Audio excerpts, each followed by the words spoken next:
Thanks for tuning in to the Auburn Business Ventures Goldmine Podcast. I'm your host, Cody Monroe. I'm here to extract and present the stories of local business owners and entrepreneurs. Today's episode of the podcast is with Ean Price Murphy, who founded Moxie Bookkeeping and Coaching in 2003 to work with companies deeply engaged in their work, but not frequently comfortable with their members. Her core promise is to make sure that your financial information is accessible and actionable, even if you don't think of yourself as being good with bookkeeping.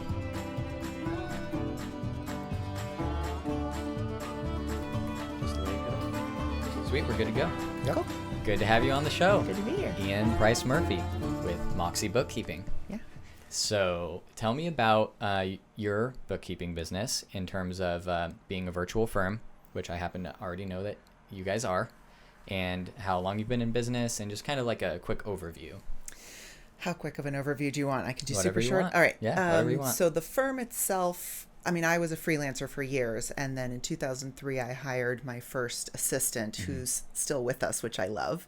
And it started not as a virtual firm because the technology wasn't there, but as soon as the technology was, that was like a big no-brainer to me, and I just immediately saw the opportunity to, charge a more reasonable rate, because I no longer had to charge for on a half day or a full day, so we could service more people, more effectively for less.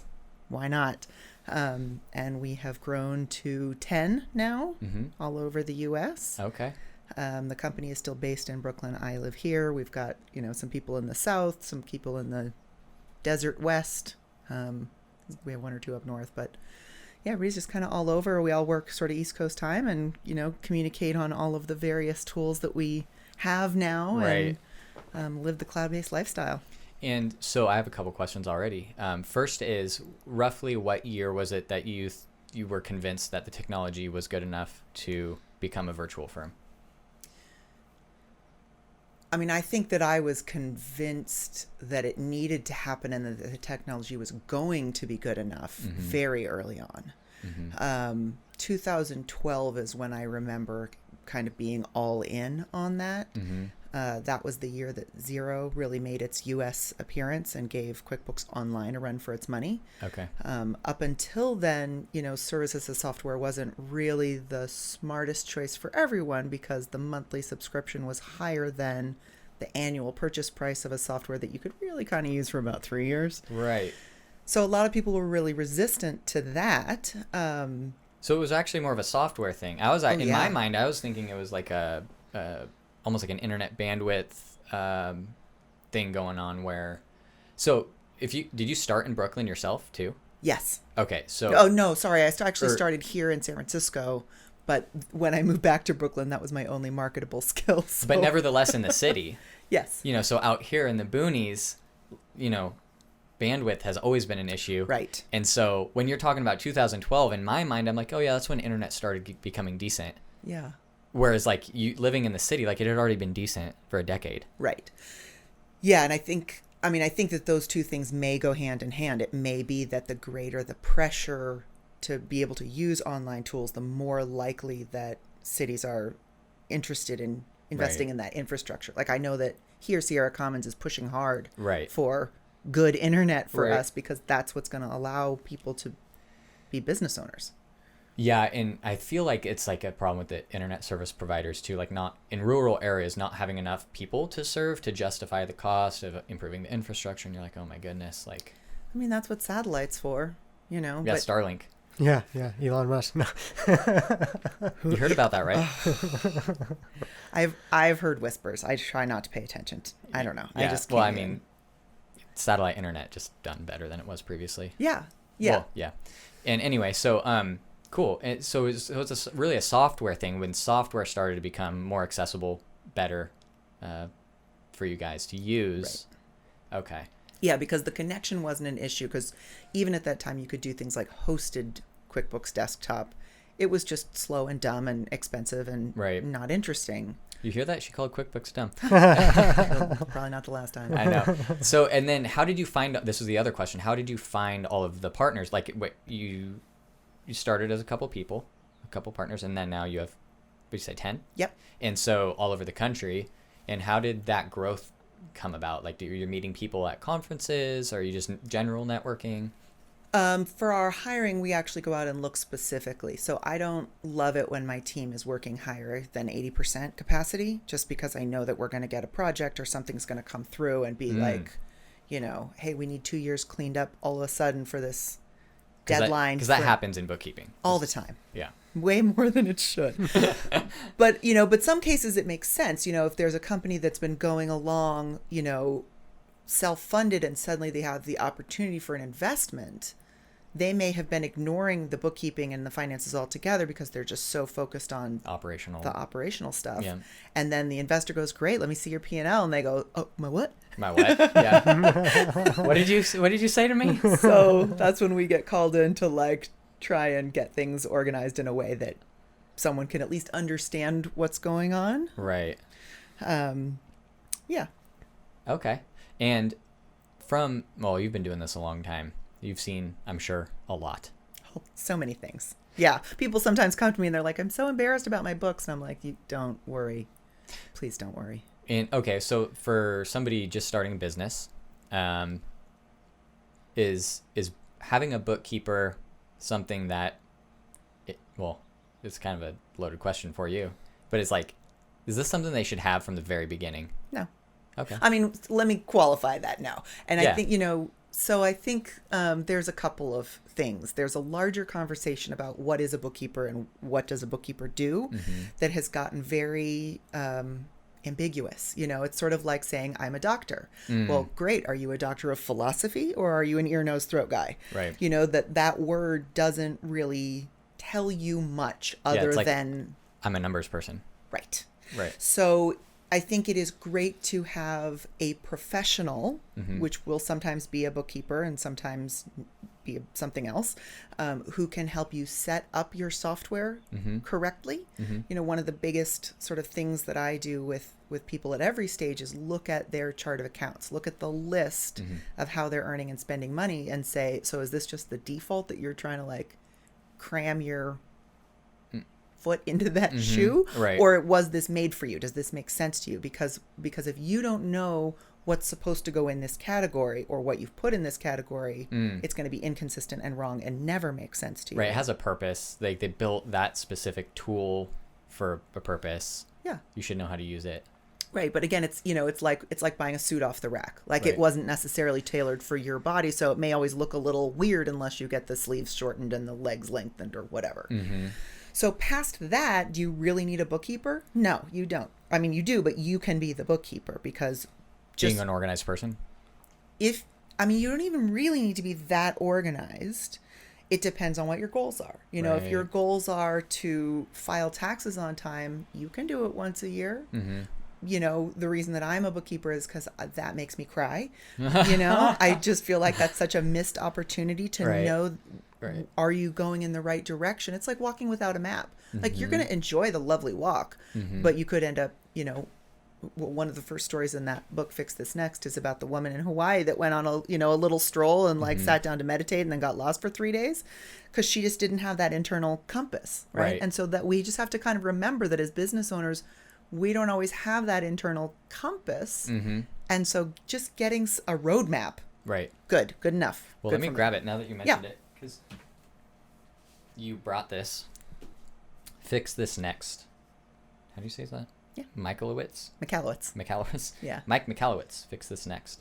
How would you summarize this? Oh, I like that little pyramid on the back. Yeah. So I would summarize it as that little pyramid, which is Mike Michalowicz, who's also the author of my favorite book, Profit First. Okay. You know, I'm a Profit First professional. I've actually just recently certified in Fix This Next. It sort of summarizes all of his previous works and uses a business version of Maslow's hierarchy of needs of like, what do you need to work on first? Because the question that all business owners ask is, you know, but everything feels important. So what do I fix first? Right. You know, if, you know, yeah, I do need to work on my marketing and yeah, I need to work on my numbers and yeah, I need to work on my systems. So like, how do you know what's most important when everything feels so important? Right. So this is Fix It. This is like a sequel. So in a way. Yeah, it's a follow-up. It's a follow-up because he wrote there's another book he wrote called The Pumpkin Plan about sort of really finding your special growth pattern, like how do you really grow the best pumpkin? It's Right. I don't know. Is that the metaphor he uses, or is that your metaphor? No, his metaphor is a guy that grows the biggest pumpkin. Oh, and so okay. it's this idea of grow the best pumpkin and be the one that stands out rather than just growing whatever. Right. So that's not my favorite area. Like marketing growth is not my specialty. So that's about as good as I can sum that book up, but it's a great That does book. good for me. Yeah. I just like the pyramid on the back. Yeah. Because like that's how I think is I think somewhere in like middle school, maybe even high school, maybe like 9th grade or something, I learned about Maslow's hierarchy of needs, and I feel like for some reason it was cemented in my brain. It's like the one topic that everybody else ignores because like, oh my God, this class is horrible. Like I just want to go hang out with my friends, and like I was like secretly sitting there being like, he's telling us the secrets to life, you know. Yeah. Yeah. So anyway, I like pyramids, like when they explain things, When they explain things. you know, cool. like You know? yeah, and when they make sense, obviously too. You know, you need food, water, shelter, and then from there, whatever. That I couldn't even recite it to you, but you know, I noticed on the bottom of that one, it's sales. you Yeah. know. Right, because without cash, you're dead in the water. You know, you have to be making sales. You have to have proof of concept. Mm-hmm. And so there's an interesting little, you know, there's a questionnaire in the book, or there's also one online. I actually have a little direct one. If you go to moxie.fixthisnext.com, you can take the online test. It's free. So that's like integrated into your website, like because you said you were certified on. Is it this book or the previous one? Both. Both. And so the author has a certification program? Yeah, Mike McCallitz is this. He's hilarious. So he's the guy that developed the Profit First Professionals program to get people trained in, you know, using that system. It's a pretty, I mean, it's the envelope system, right? It's a pretty intuitive Right. system. It's not Right. like, but a lot of people get stuck. And I had already been certified as a business coach. Right. But I found myself never really using that because most people think of going to a business coach when they have problems with yeah. marketing and sales, right? And or these sort of softer, what I think of as a numbers person as softer skills of, you know, my team isn't really working, and I'm like, great, let's go for the data. Right. Like, let's find the systems and the plan. Like, where's the job description? Where's the organizational structure? Right. And that just wasn't what a lot of people were wanting or needing. They wanted motivation. Yeah, and Yeah. you know, I'm great at accountability. Mm-hmm. I'm not so great at gentle motivation. Right. Like you see slots and you're like, why isn't there like one in this slot? Right. And why isn't there, you know, or why is this one overflowing? You know, that's interesting. It's just, yeah, an organizational thinker. That makes perfect sense. Yeah. So I didn't really ever find my foothold as a business coach because I just wasn't plugging into the area that I wanted. Right. And so right. when I came across Profit First, and I actually came to it from a client. I had a client that read it and said, I want to do this system and I'm going to go to someone that's certified in it. And I was like, okay. So, you know, I read the book because I just lost a client, so why wouldn't I? Right. And it didn't make any sense to me. I was like, that's dumb. Why don't you just look at your reports? Like, I did not. Right. I just thought it was foolish. Why does there have to be a book? Why does it have to be a book? Why do you need 5 bank accounts? Like, why, you know, like, Right. just look at your stupid reports. I just worked really hard on these. They're perfect. They're beautiful. Yeah, they don't want to read reports. But I'm a bookkeeper, right? And I live in this world. And I was like, oh, right. Because I work with a lot of people that, I mean, you know, the people that I work with love what they do and are doing good, but don't really care about the stuff that I do, which is great because then we make wonderful partners. So working with creatives or trades, you know, these are people that are very focused on their job and they don't want to look at the reports and they don't want to wait until the 15th of this month to find about what happened last month. And that's what bookkeeping is. Right. You know, in the most classic sense. Looking at trends, if you will. I mean, that's kind of what. Looking at trends in the past. Right. So bookkeeping is very rear view mirror. And what every business owner, myself included, wants is to look through the windshield. And, you know, it's not going to keep me from driving off the road if I'm checking out the car behind me. So that was where I just like, so I read the book, I ignored it. And then a couple years later, I had another client come to me and say, we really want to do this. And I was like, maybe I should read it again. And that was when I was like, oh, of course. Last time I read it as a bookkeeper. This time I'm reading it as a client or a business owner. And like suddenly it makes perfect sense. And so I gave it a whirl because I like to break things before I recommend them. And we implemented Profit First in our business. And even though our numbers and percentages were good, it brought this level of clarity that was totally unexpected to me in terms of how I was using my money. Right.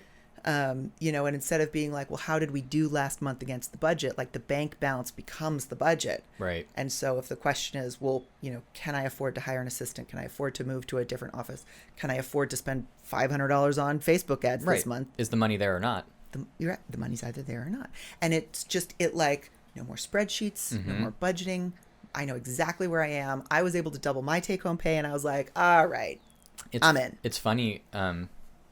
After I did the Dave Ramsey program a couple years ago, I did it with my wife. Like it was like great for all those exact things, like the whole like clarity.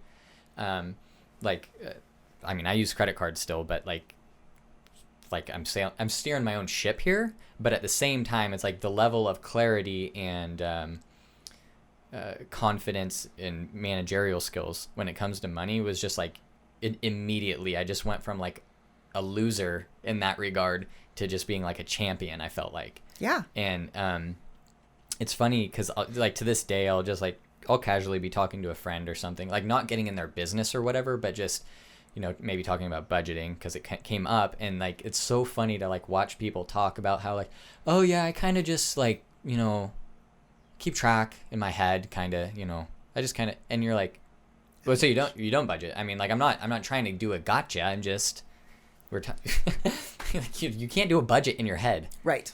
Like you're not a calculator. Right. And so it's really, so is it a program that this author has that you're talking about that? Yeah. So he then took this Profit First idea and brought it to accountants, coaches, and bookkeepers to say, this is the best way to serve your clients. It's kind of like Dave Ramsey taking his program to financial planners. Yeah. Yeah, exactly the same thing. It's just small business instead of personal. So, and the big thing for me is even if you can do it in your head, like what a waste of mental time and space that is. Like don't you have better things to be thinking about and worrying about? Yeah, I'd rather be like playing those guitars. Yeah, exactly. Like, yeah. And so, I sort of, it has a lot of parallels with Dave Ramsey's system. So again, it's not a new system. It's been around forever. And again, part of what made me all in was I realized that it was the system that I was using in my personal life. So there was that. Right. So the greatest thing really that you offer your client. Well, okay. So I guess I do have a question. I'm assuming you offer some range of services, right? Where it might be like software setup might be one. I mean, I'm assuming here. Yeah. And then because I know nothing about how a bookkeeping business is run. You know what I mean? I'm assuming software setup, perhaps training. Yep. If you have to, maybe you do training on the software, but also training on general bookkeeping. Yep. And then I am also assuming that there's the offloading of their stuff to you sometimes. There is, and that also comes in a couple of different layers. Okay. So my favorite place to live is not doing the data entry, which you can totally do yourself. Well, these days it's like a swipe of a thumb a lot of times. Right. Again, that's the technology doing it. So we used to go to people's offices, open their mail, sort things out, write on it, what all the codes and whatever, have the approval done. So everyone's like touching the paper like 12 times, right? Right. It's like doing firewood. Ugh, it's the worst. So now what I say is, you know how you earned and spent money. Right. Why would you pay me to take up your time so that you can tell me so that I can tell the computer? Like, just tell it, just do it. Right. Or get an assistant who can yell across the room and be like, hey, you forgot to tell me what this was. So then we step in and do the monthly reconciliation as the double check. Okay. So we do reconciliation, reporting, review. We talk to you about your reports. So like, was this what you were expecting to see? Because that's what happened. Because that's what really happened. Yeah. Or sometimes people will be like, something weird happened. We got charged the wrong amount, but then they only credit us back the difference. And I have no idea how to record that. So as long as you can tell me in English, I can translate to crazy bookkeeping software. So let me repeat this back, see if I got it right. You'd like to step in as an auditor that double checks everything rather than being like data entry. Yeah. And so again, here's where Preferably. the semantics come in. Right. Is it's like, so what is an auditor, and is that a word that people use?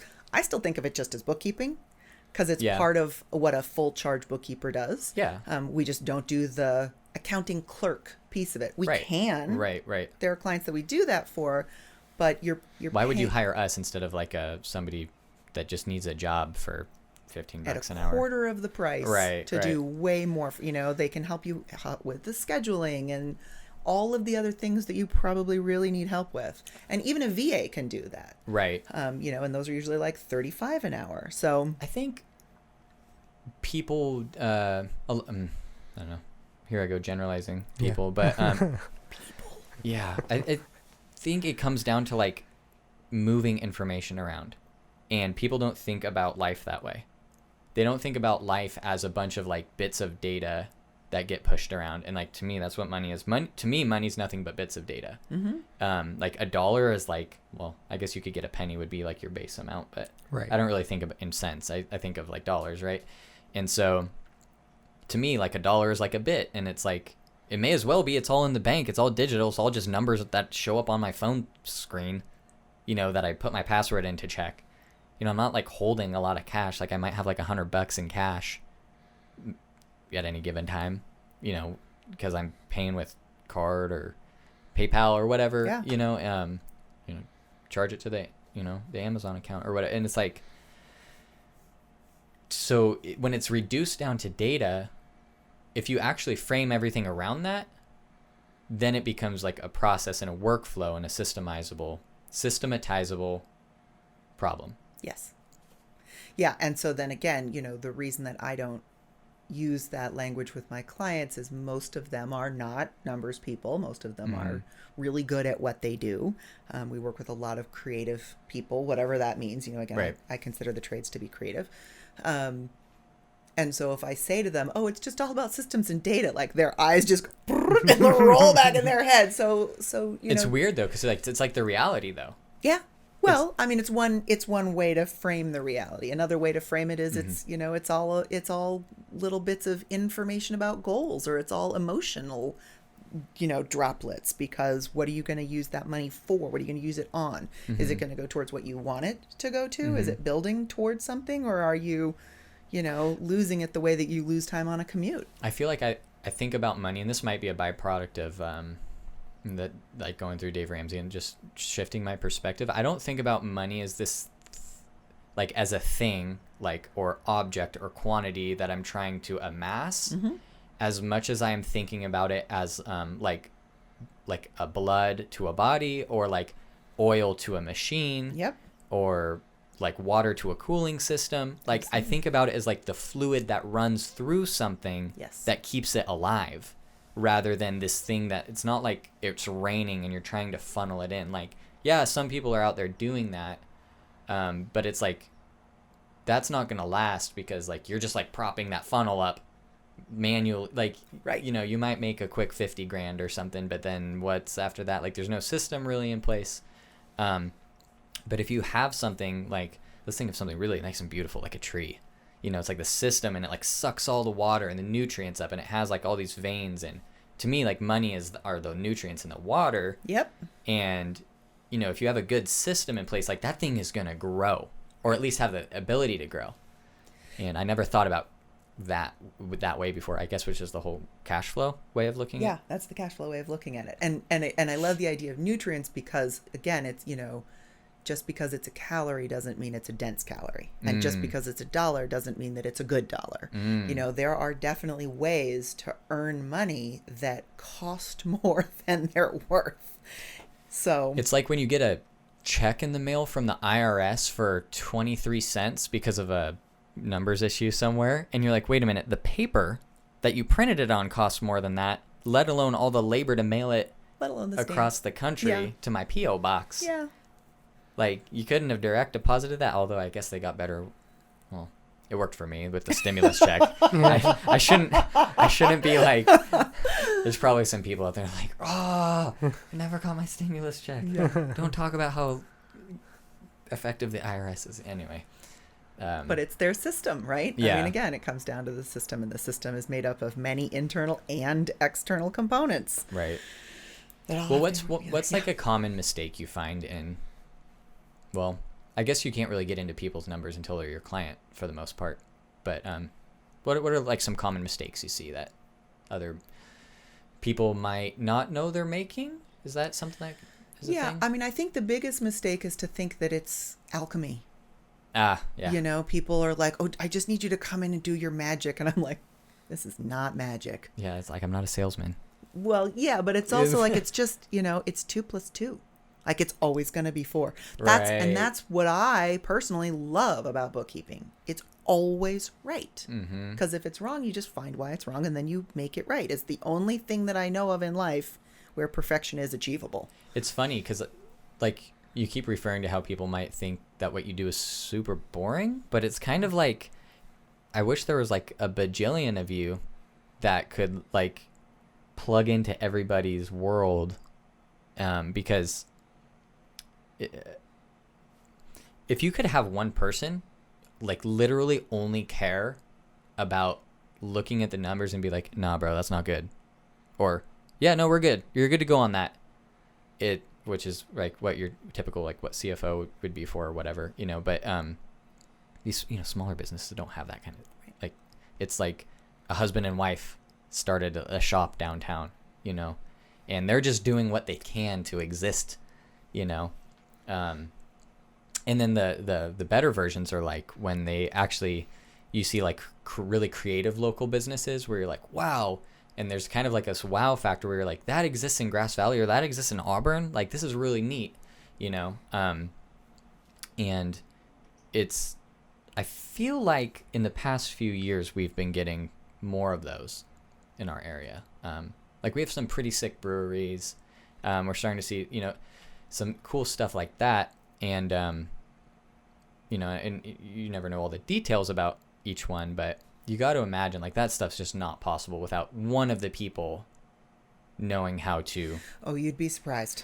You'd be surprised, really. I mean, again, you know, even just in this pandemic when, what's his head, Sir Richard, somebody from the guy that owns Virgin. Oh, who is Branson. a billionaire. Right. Richard with Branson. The B. Richard Branson. Yeah. And he's like, Billy. I need a bailout for my airline company. And we're like, wow. How about you borrow from yourself? Right. You know, like, you actually don't. Just because Right. you don't know how to manage your company, Right. like, you don't have one of the first pieces of advice that any small business gets, whether they can do it or not, is get 3 to 6 months of an emergency fund. Right. And like, here's a B billionaire who's like, oh, we ran out of money. No, dude, no, that is not a cool excuse. I don't, no. Nope. I don't accept it. There's something about people like seeking capital and like not wanting to build up to their growth.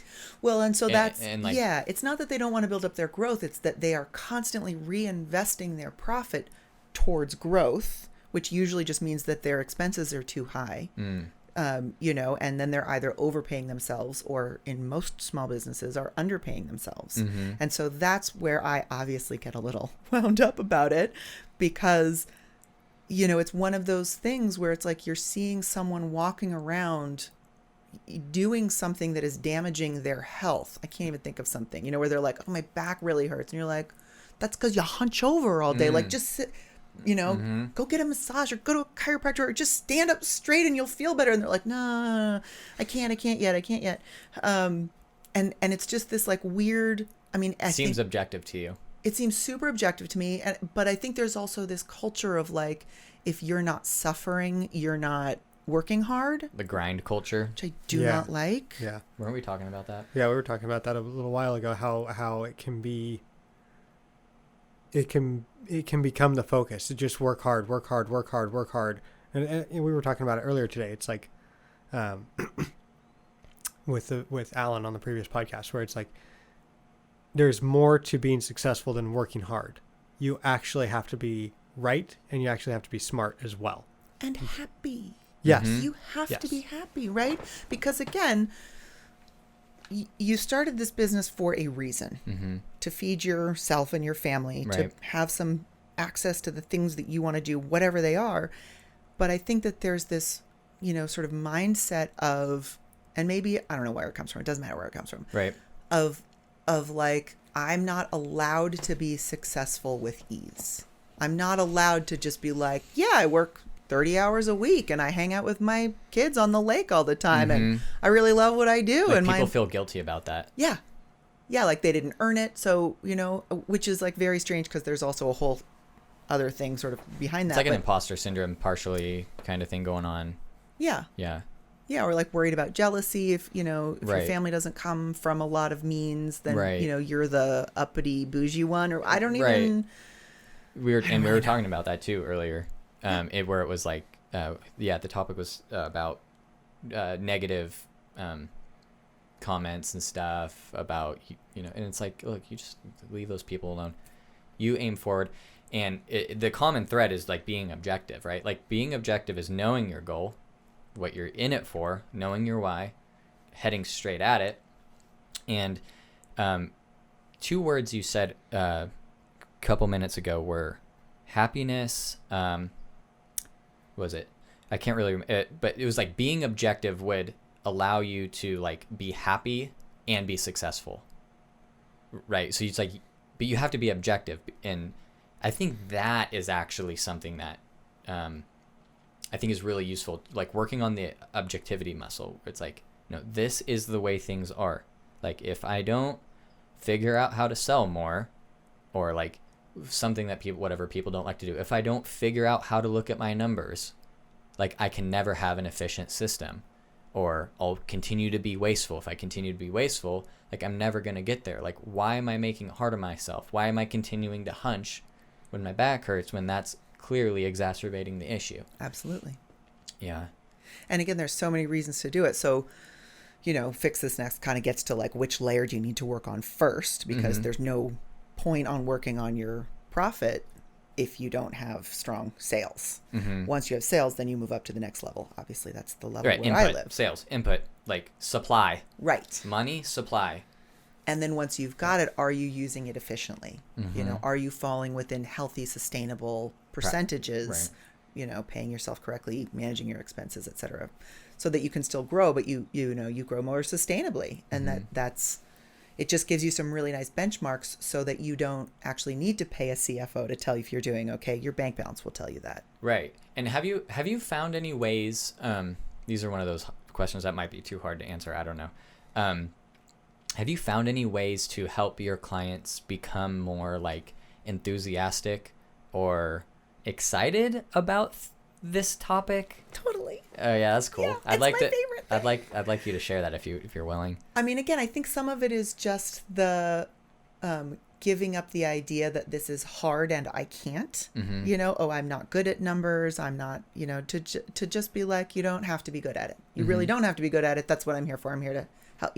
You weren't good at driving a car before you learned. Like, remember how terrifying that was, getting in that 2-ton death machine with levers and buttons and, and going and interacting with other people. This is way less dangerous than that. Right. So it's almost like step 1 is like a mindset thing. Totally. Always. And so then it's just a matter of like acclimating. And what I've heard so many times from people is, when I sit down with my favorite beverage at the end of my week and turn on some good music and do my books, it like becomes this meditation. And I call them money dates. I'm like, you have to make some money dates with yourself. And like, I think that's cool. Yeah, whatever you that. need to do to make it nice. Like, you're an aromatherapy person, light your candle, do your whatever, get your dog next to you, but make it pleasant so that and keep it short. Like, just do 30 minutes. If you hate it and you don't want to do it, just do 20 minutes. Right. And then if you don't finish, whatever. Okay, I have a big thought coming through. Yeah. Okay, so what that reminds me of, so me personally, like I'll look at the numbers all day, like I'll just stare it straight in the face, like the money doesn't have emotions, it just is, right? So that's actually one thing that I had to conquer, and I did it, so now fine. What I personally have to work on is budgeting my time and looking at my time as a bank account, if you will. Where it's like, no, there's really this many hours in the day before you gotta sleep. Otherwise, you will deteriorate in your health or whatever. But you also have to get everything done. So figure it out, buddy. And so budgeting my time is like the hardest thing for me. And a big factor in that being hard for me is the fact that I'm kind of like a highly open kind of creative person. So like I'm totally cool with like, I love trying everything. And it's really hard for me to just stay in a lane, right? And I guess where I'm going with this is some really great advice that I picked up from Jordan Peterson is like, if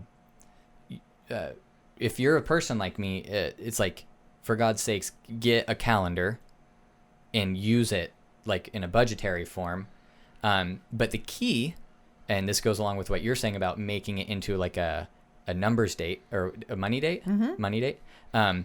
So I have to think about it in that way too. And so what he says is like, make your calendar what you would like it to be, not necessarily what you think it should be, but nevertheless do it. Right. And so I think that was his like less fun way of saying like, make a calendar date. You know what I mean?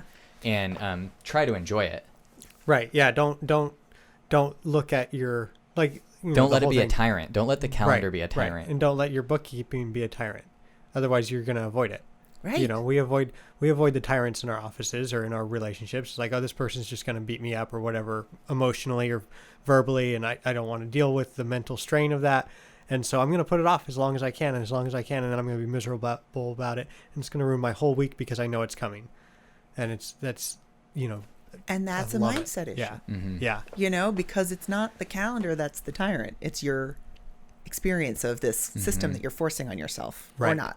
So yeah, and a lot of people talk a lot about time management and time blocking, and I love all of that because again, I love systems, but a lot of that does not work for me. So what I actually use a calendar system that came from a creative. She's a maker and she helps people that make stuff get on track. And it's just, what are the 3 things today you have to get done? Right. Because I know that more importantly than managing my time is managing my energy. Because it doesn't matter. I can give myself 8 hours to do something, but if I'm trying to do that at a point where I'm already exhausted, like my energy rules everything. Yeah. And so I need to be able to say like, I'm just going to go lay down or do whatever, that I need to do.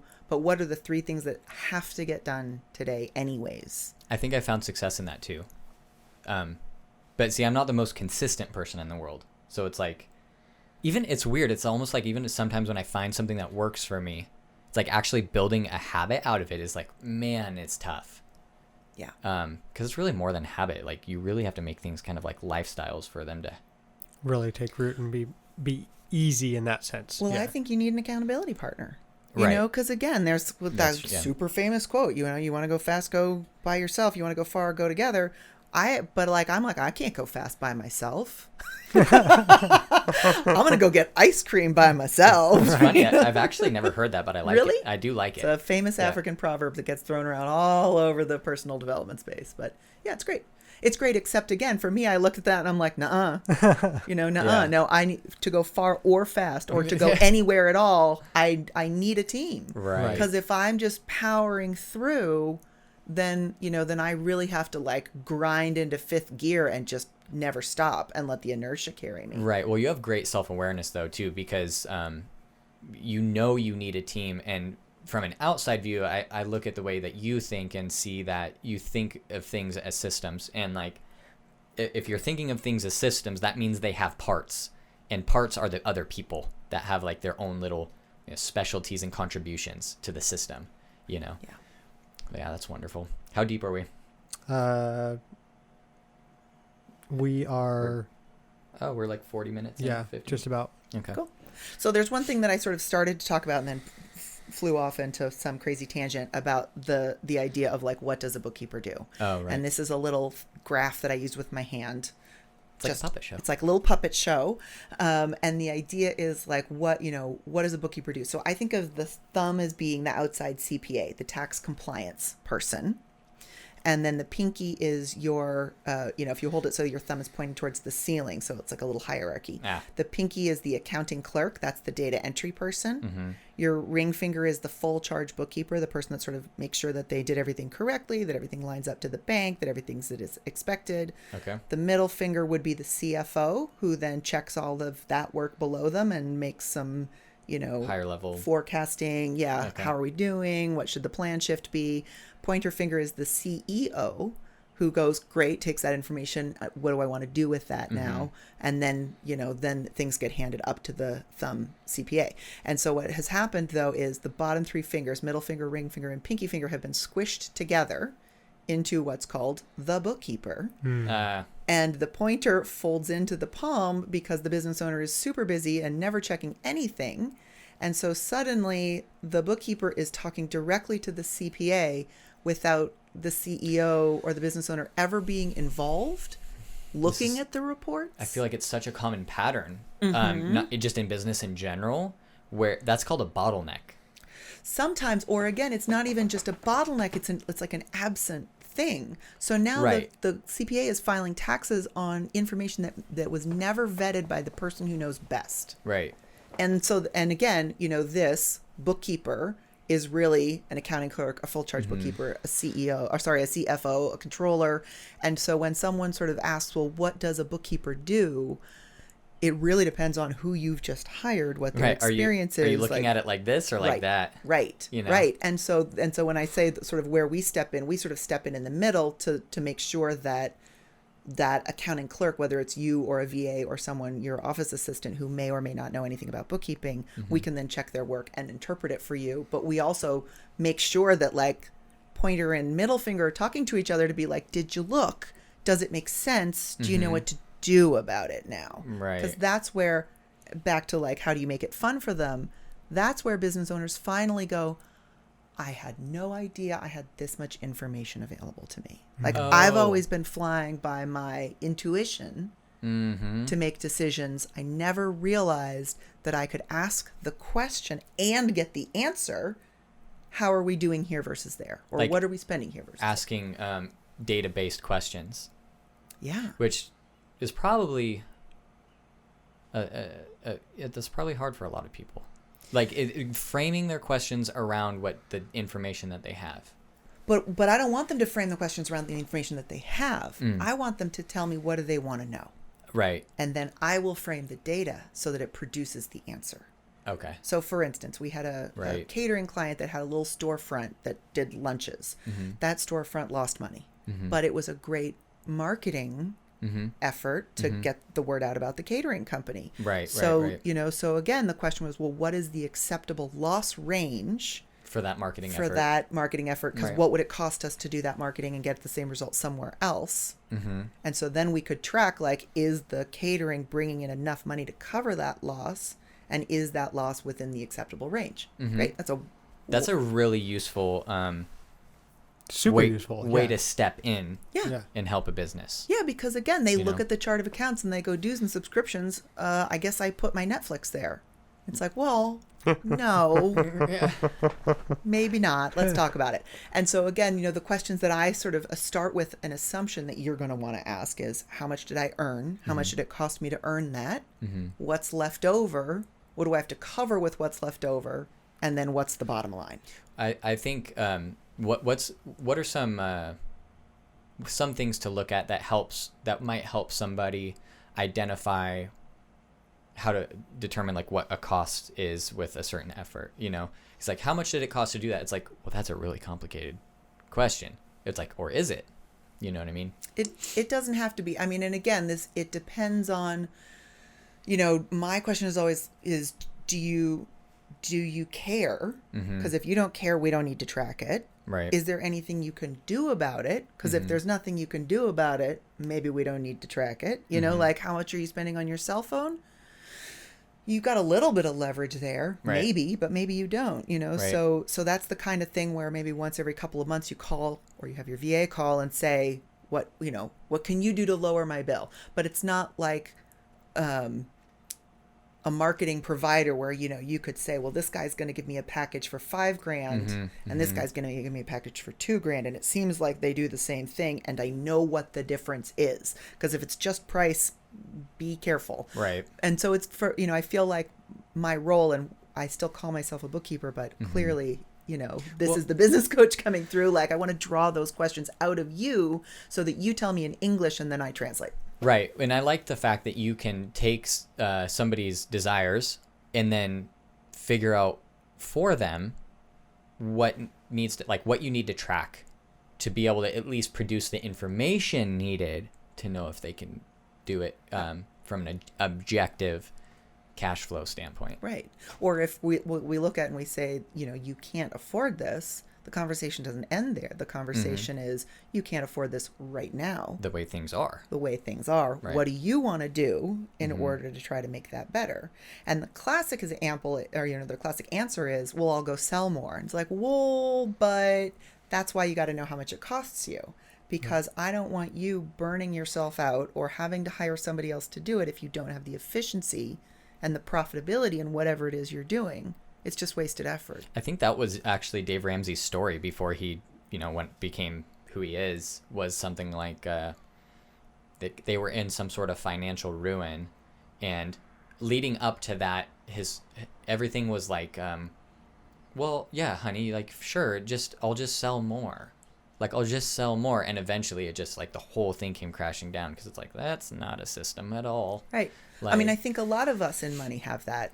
Not everybody, of course, but I'm tempted by it all the time, where I'm like, well, I could do this or that. I just have to go sell more. And it's like, well, yeah. It's like, why don't you build a system that will fund it naturally? Right. So Dave Ramsey, Mike McCallum, I mean, I myself, I had a bankruptcy in my 20s because I just didn't understand money. Yeah. And that was my thing, is I'll go work more. Right. I'll work more hours at the bar. I'll get, a third job. I'll do this. I'll do that. But when you're not getting paid enough.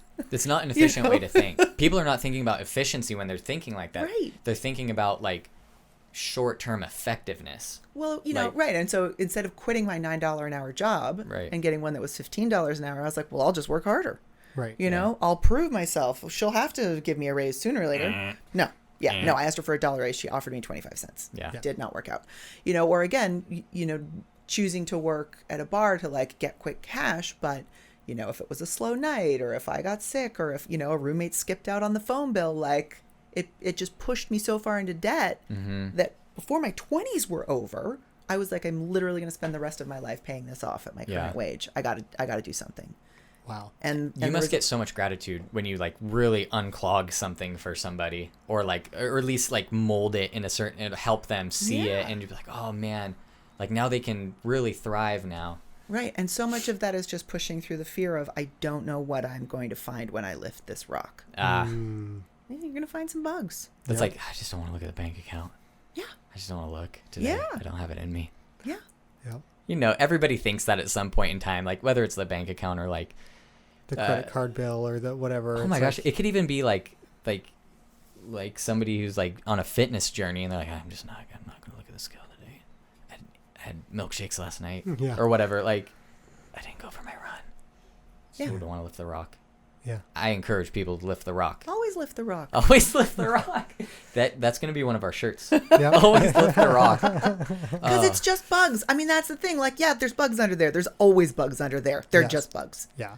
It's not like a dragon pops out suddenly. It's like, it's like gross millipede. You knew you were going to see that. There it is. Like, doesn't that just relax you, though, to know that there's only one of them, or there's only 100 of them, or because now you can do something. Mm-hmm. Right. It's a known as opposed to this unknown cloud hanging over their shoulder. They're like, I know it's there. I don't know how bad it is, but I know it's bad. And it's like, that's terrible, because then it could be infinitely bad. Mm-hmm. But once you lift that rock, you're like, oh, okay, well, at least I know what it is. Right. I can stop worrying about what it could be. Yeah. And so, again, back to the doctor analogy, I talk to a lot of people about, like, I get it. You just walked into my office to ask me some very light, money questions. And I've essentially said to you what a dermatologist said, which is, great, strip down, like, get naked, show me everything. Let's get it out. Yeah. And again, that feels terrifying as a person with a body, but, but as a dermatologist, it's like, yeah, we're all just little lumpy bags of veiny, hairy flesh. Like, nobody's cute. Right. You get your clothes, nobody's cute. Right. Even people who have put literally tens of thousands of dollars into objective, some objective standard, like, they're just like the rest of us in many ways, far too many ways that we want to talk about. Right. So it's useless to be embarrassed about that stuff. Especially if you're talking about something like, I really don't want you to look at my elbow because maybe it has skin cancer on it. Like, well, let's just look. Just look. Yeah. Look. Let's just take care of it, and then you don't have to worry. Useless embarrassment being embarrassed is useless, which kind of implies that being confident is incredibly useful. Yeah, there's no, yeah, I think so. That's awesome. I think we're going to wrap this one up. Yep. Awesome. We're right about 50 minutes. So thank you for coming on the show, Ian. My pleasure. Thanks for having me. I can imagine that you might participate in an upcoming meetup.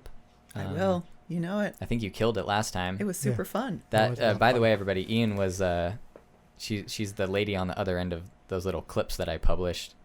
The first ones I started publishing from the meetup. So Ean Price Murphy, Moxie Bookkeeping, and where can people find you online? MoxieBookkeeping.com. It's bookkeeping's the only word in the English language with 3 triples, 2 O's, 2 K's, 2 E's. That's cool. Yeah. That's pretty cool. Awesome. Well, thanks for coming on, and we'll be in touch. Cool. Thanks. Awesome. All right.